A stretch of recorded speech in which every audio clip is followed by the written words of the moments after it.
Кнігі без літар на камунікат.орг.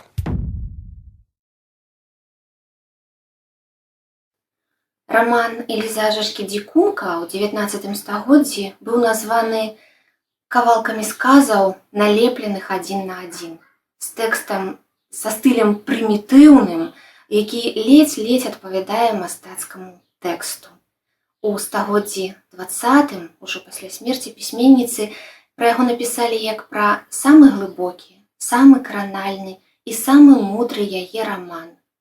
У стагоддзі 21 роман Дзікунка упершыню перакладаецца на беларускую мову і падаецца ў суправаджэнні своеасаблівага інтэрфейса, які ператварае гэты твор у кнігу ў кнізе, адначасова даследаванне і гульню, меладраму і нон-фікшн пад адной вокладкай.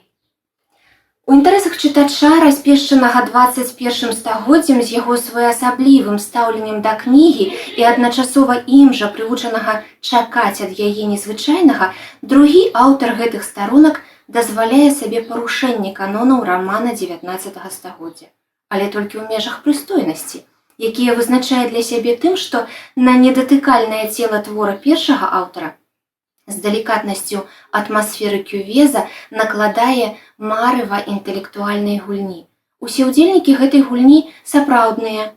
Адны жылі ў 19 стагоддзі, другія – чытачы гэтай кнігі. Інфармацыя для апошніх. Усё, што перажываюць на гэтых старонках першыя, адбывалася з імі некалі насамрэч.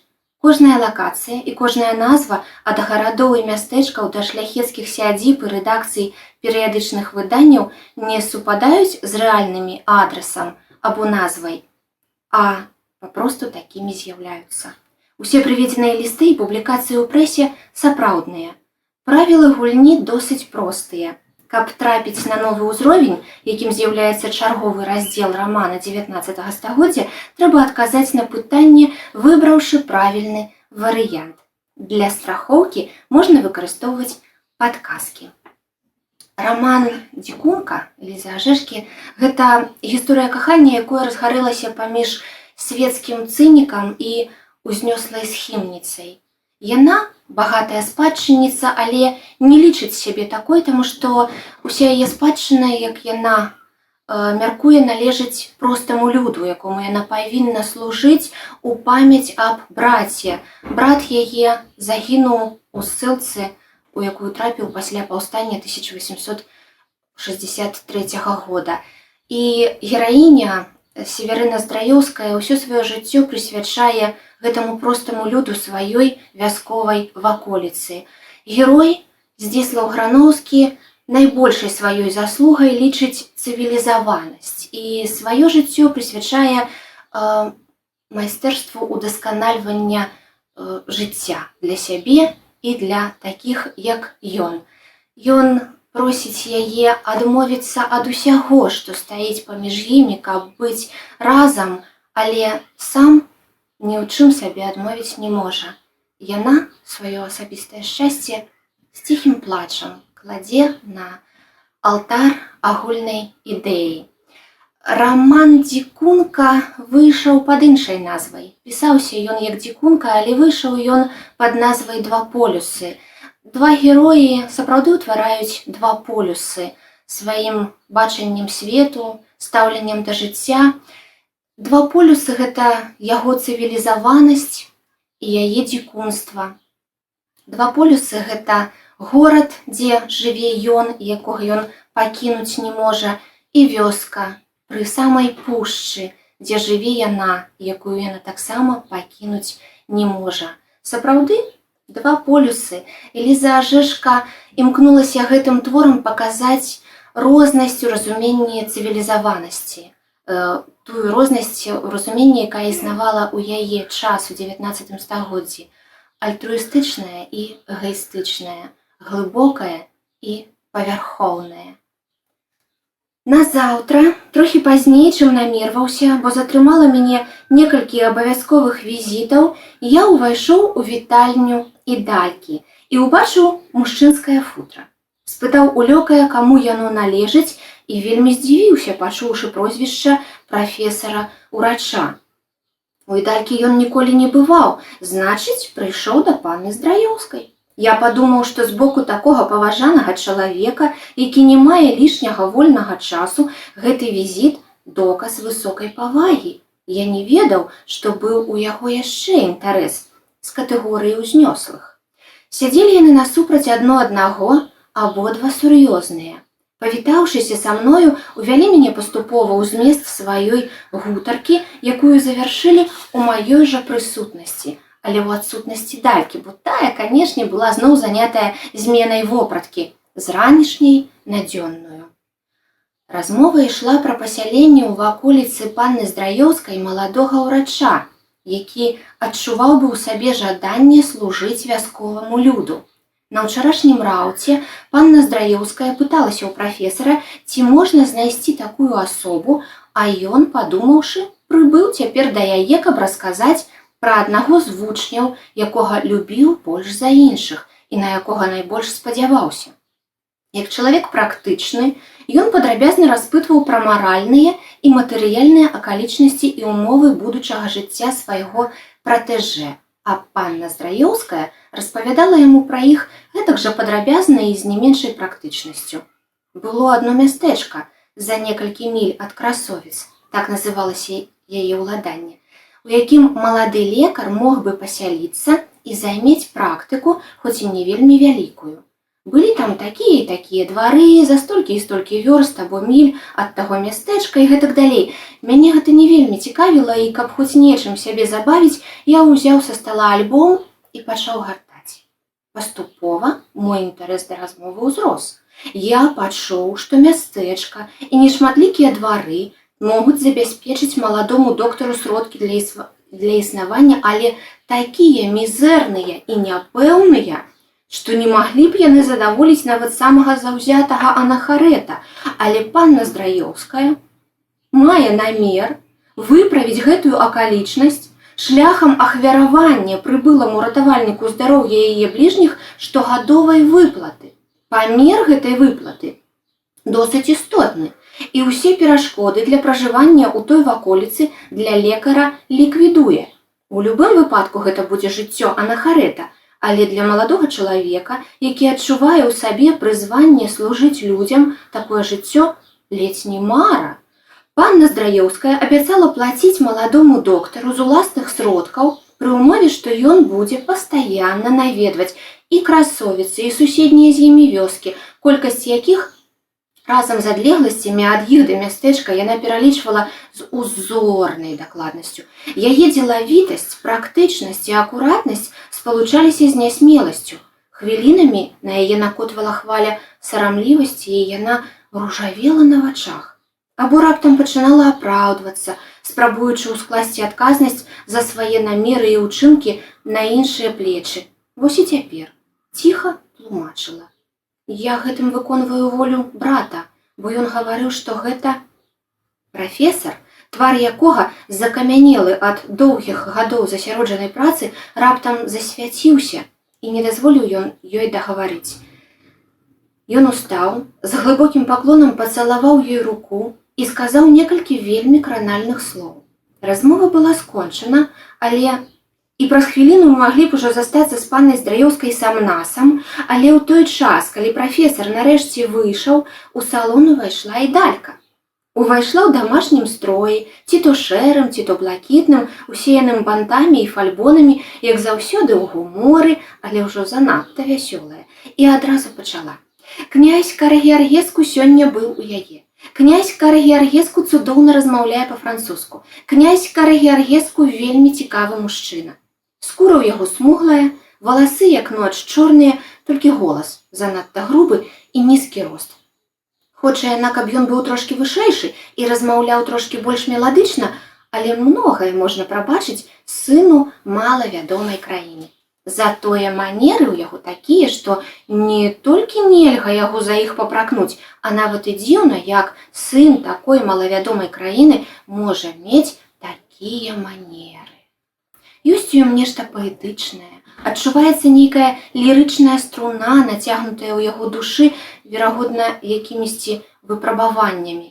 Заўтра Ідалька спаткаецца з ім у тэатры, і ўжо ўяўляе сабе, як усіх уразіць яго з'яўленне ў яе ложы. Тады і нам яго пакажа, мне і сіверцы, якой, на жаль, падчас візіту князя Кары Геаргеску да ідалькі ў доме не было, і таму яна не магла выкарыстаць для знаёмства з ім гэты зручны момант.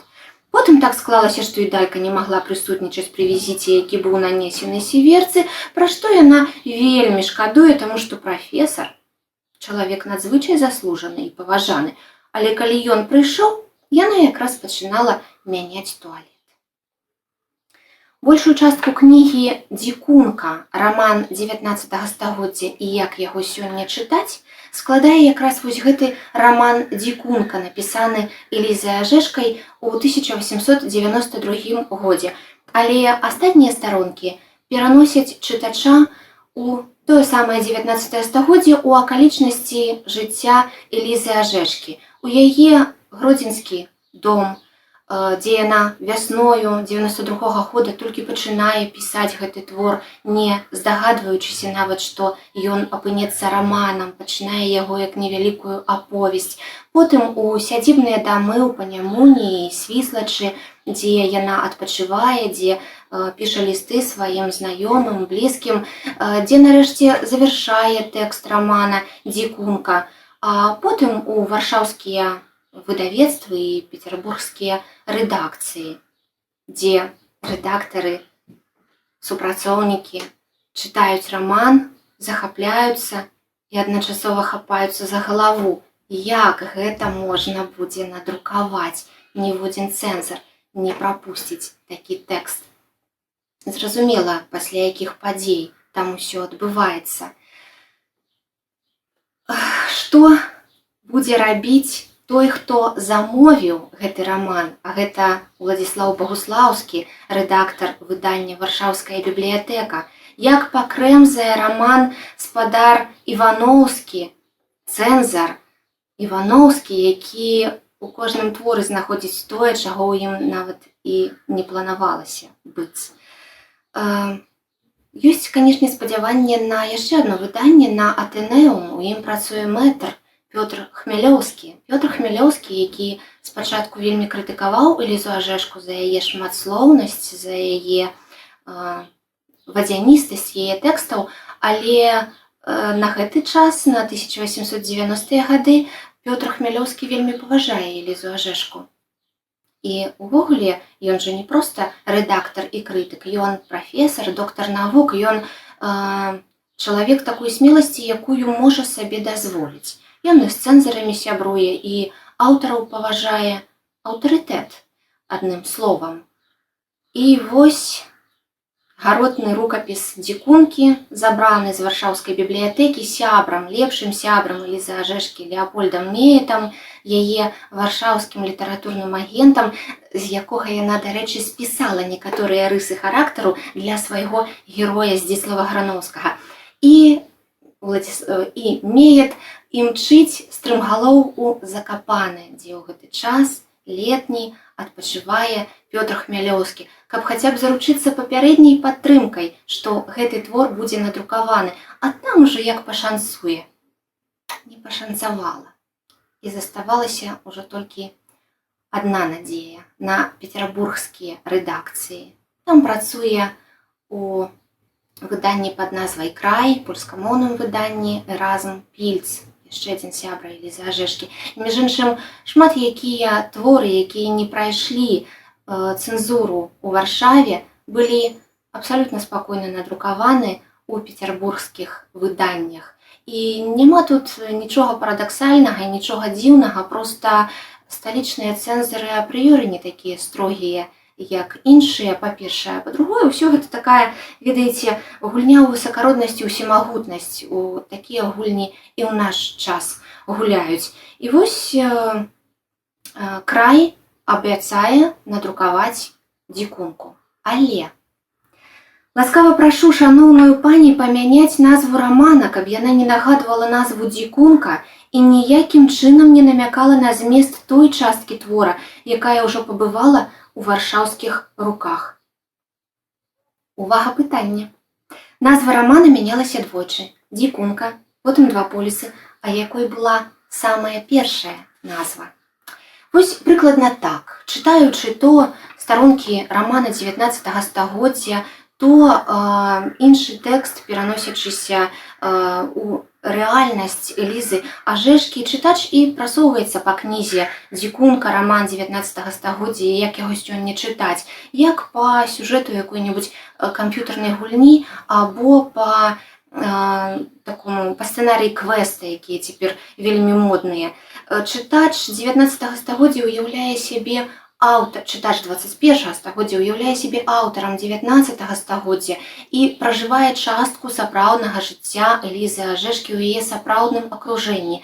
Ён лістуецца з сябрамі, перамаўляецца з калегамі, спрабуе абысці цэнзуру, дамаўляецца з рэдактарамі, прымае парады лекараў і адпачывае ў коле блізкіх і дарагіх.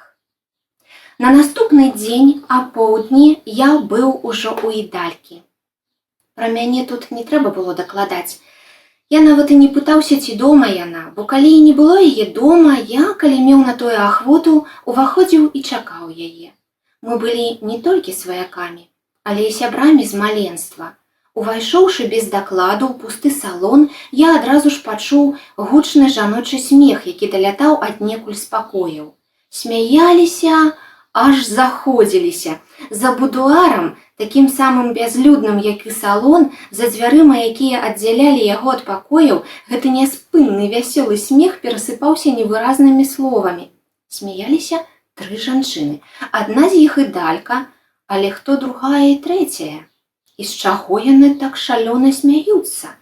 Не паспеў я пра гэта падумаць, як дзверы адчыніліся нечакана і рэзка, і ў будуар убегла, а лепш сказаць, уляцела панна Здраёўская з гучным і перарывістым скрозь смех крыкам: «Не хачу, не хачу, ні за што! Пудзіла з мяне вы не зробіце!» А за ёю ідалька, адной рукой хапаючы яе за сукенку, а другой патрасаючы ў паветры грэбенем, таксама з крыкам: «Ты павінна, павінна!» А за ідалькай Бонна з распрасцёртай у руках сукенкай у воўчыя галовы, са смехам і крыкам: «Паспрабуйце, мадмуазель, трэба толькі памераць, убачыце, як гэта прыгожа!» А за Боннай 4гадовая ідальчына Апора. Скача, ад смеху зацекаецца і вішчыць ад задавальнення: «Пудзіла, пудзіла, цёця Сівелька будзе пудзілам!»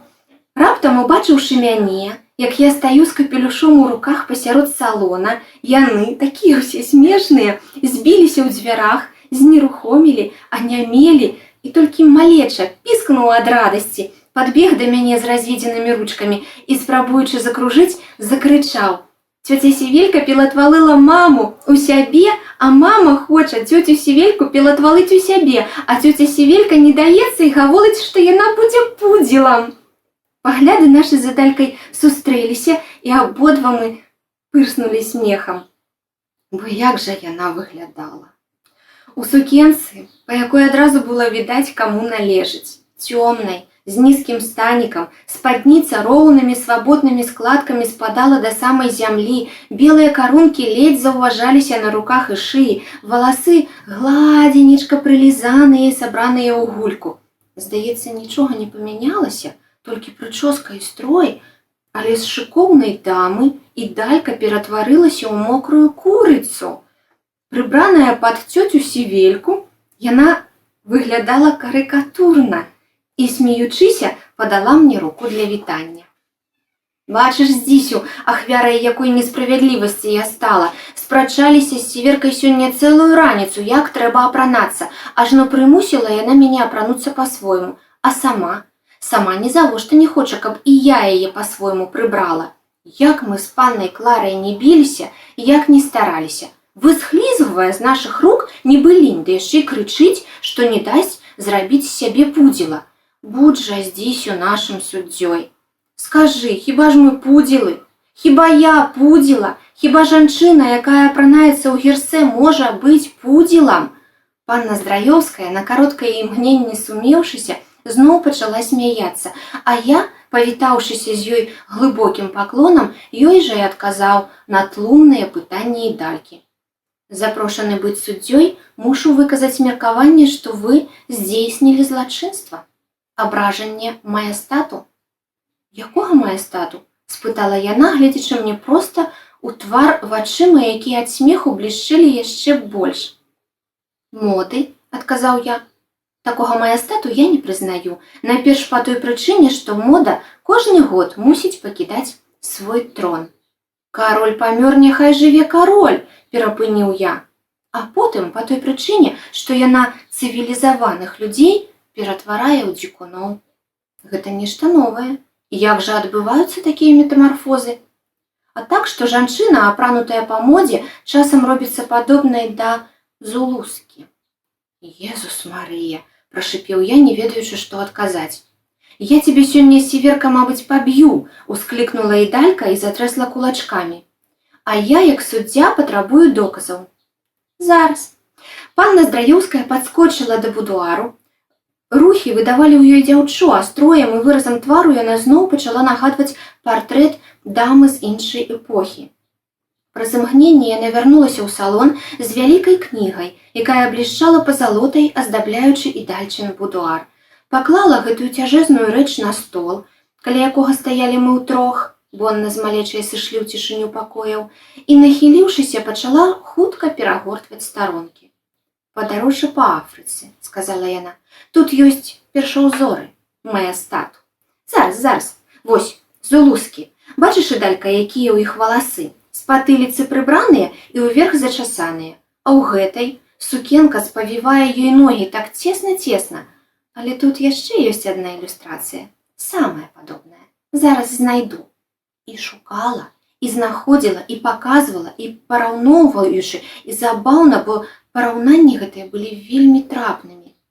А яшчэ мяне забаўляла тое, што яна, гэтая дзікунка, параўноўвала з дзікунамі нас. Пры такіх параўнаннях я некалькі разоў зірнуў на ідальку і не змог устрымацца ад смеху. У новым сваім вобразе мая кузінка мела выгляд злоўленай мокрай курыцы, вельмі няшчаснай. «Табе, аднак, ідалька, — прамовіў я жартаўліва, — я раю як мага хутчэй зноў стаць зулускай». Па-руску раман упершыню быў выдадзены менавіта пад арыгінальнай назвай аўтарскай «Дзікунка». Гэта адбылося таксама дзякуючы Эразму Пільцу, які супрацоўнічаў і з часопісам «Веснік Еўропы», і ў тым самым 93-м годзе, калі і край друкаваў два полюсы, тады ж «Веснік Еўропы» па-руску друкаваў раман «Дзікунка».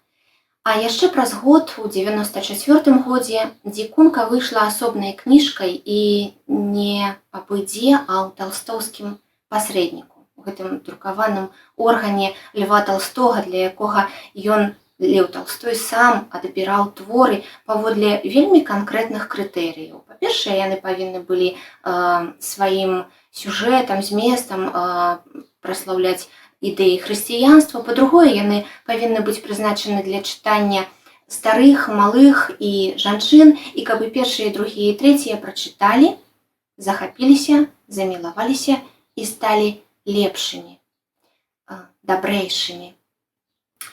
Леў Толстой, яго стасункі з Элізай Ажэшкай, шкада, што толькі завочныя, стасункі, якія іх сучаснік, які ведаў абодвух, і Льва Толстога, і Элізу Ажэшку, назваў стасункамі жорсткага, злога генія і генія вытанчанага, элегантнага.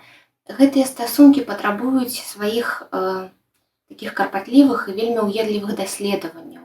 Я думаю, што да іх яшчэ дойдзе, хаця, здавалася б, не павінна была гэтая справа чакаць так доўга. Талстоўскі пасрэднік надрукаваў «Дзікунку» пад асаблівым лозунгам для інтэлектуальнага чытача. Назаўтра ўвесь дзень жыццё мне здавалася то цяжкім крыжам, то лахманамі, якім грош цана, у кожным разе пазбаўленым сэнсу. Здаралася гэта са мной і раней. Ты кажаш, мой галубок, што і з табой такое здараецца? Гэта здараецца з намі ўсімі, каго свет, мяркуючы пра нас павярхоўна, прымае за якіхсьці шчасліўчыкаў. Бо ты ж разумееш, Вясёласць і прыемнае баўленне часу – гэта адно, а шчасце – іншае. Я і мае прыяцелі былі вясёлымі і нярэдка бавілі час прыемна, але калі б хто сказаў нам, што мы шчаслівыя, дык спрачаліся б мы з усёй шчырасцю і энергіяй, а потом доўга б думалі, разважалі, а што яно такое, гэта шчасце.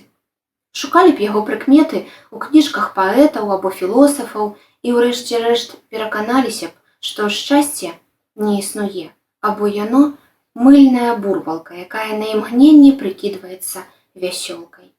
Шчасце мы не ўсведамлялі. Гавару гэта за ўсіх, таму што было гэта нашай агульнай прыкметай, у большай ці меншай ступені уласцівай любому, больш або менш характэрнай для кожнага. Многія з нас мелі на гэта прычыны. Нехта зведаў непрыемнасці ў сямейным жыцці, нехта пакутаваў ад даўгоў, нехта гнаўся ўвесь час і дарэмна за ідэаламі жанчыны і кахання, а былі і такія, хто не мог прыпісаць сваю незадаволенасць жыццём ніякай з гэтых прычын, і ні сабе, ні іншаму не здолеў бы патлумачыць дакладна, чаго ён увогуле хоча. Я быў такім. Ніякі азарт не парушаў маё фінансавае становішча. Ніякая жанчына не разбівала мне сэрца, ніякі бацылюс, ні туберкулёзны, ні іншы не асеў у маім арганізме. Я меў даволі значны даход, які атрымліваў нічога не робячы, а толькі дзякуючы руплівасці і сумленнасці эканома. Здароўе, калі не ўлічваць злёгку патрапаныя нервы, было ў мяне моцным. Жыццё маё бруіла крыніцамі задавальнення. Аднак здараліся дні і нават тыдні, на працягу якіх я ляпіў з пяску піражкі, імкнучыся пазатыкаць імі шчыліны, праз якія далятаў да маёй душы непрыемны вецер меланхоліі. З чым толькі не былі гэтыя піражкі. І з прыяцельскімі сувязямі, якія разрасталіся да неверагодных памераў, і са стасункамі, замешанымі на ўзаемных паслугах, і з сяброўствам з прадстаўнікамі і прадстаўнічкамі салоннай цывілізацыі, і з харэаграфіяй, і з гіпадроміяй, і з рознымі відамі спорту, і з фартэпіяннай музыкай, і з чытаннем паэм ажно да завучвання іх на памяць. Я нават займаўся гімнастыкай і фехтаваннем, асвойваў ігру на незвычайных інструментах і вывучаў рэдкія мовы. Аднаго разу ў такі час я навучыўся іспанскай, 5/10, і меў намер прыступіць да вывучэння турэцкай, бо марыў пра падарожжа на ўсход. Гэта быў той піражок з пяску, які я яшчэ не зляпіў. І я не магу сказаць, што ўсе гэтыя спробы нічога мне не далі. Дзякуючы ім я зноў прыемна і весела бавіў дні, тыдні і нават месяцы, але я не мог зрабіць так, каб пясочныя піражкі не разбураліся надта хутка. А потым зноў у чашу жыцця па кроплях прасочвалася расчараванне. І так да той пары, пакуль пад руку не траплялася новая жменя ліпкага вільготнага пяску або новая саломінка з мыльнай вадой. Пры такім ладзе жыцця усялякая акалічнасць, нават у самай малой ступені нязручная ці непрыемная, магла стаць штуршком да бездані роспачы. Натуральна, бо нягоды жыцця добра пераносяцца толькі тымі, каму гэтае жыццё ўклала ў душу цудоўную кветку шчасця. А хто такой кветкі не мае, таму даецца права патрабаваць, каб яго хаця б не калечылі церні. Калі ўсё маё багацце гэта ложак, высланы фіялкамі, дык няхай жа не падкладаюць у яго крапіву. Гэта адно, а другое, калі ты ўвесь час знаходзішся на вышынях Парнаса, любая нэнза выклікае ў цябе агіду. Таму, хто ўвесь час мае справу з інтэлігентнасцю, элегантнасцю і дасціпнасцю, з музыкай, паэзіяй і іншымі падобнымі райскімі птушкамі, нельга садзіць на галаву вераб'я ці ў руку даваць жабу. Гэта было б найвялікшай несправядлівасцю з усіх, што могуць здарыцца пад сонцам. Не трэба было сяліць мяне сярод райскіх птушак, ці трэба было ад пачатку пасяліць з вераб'ямі і жабамі.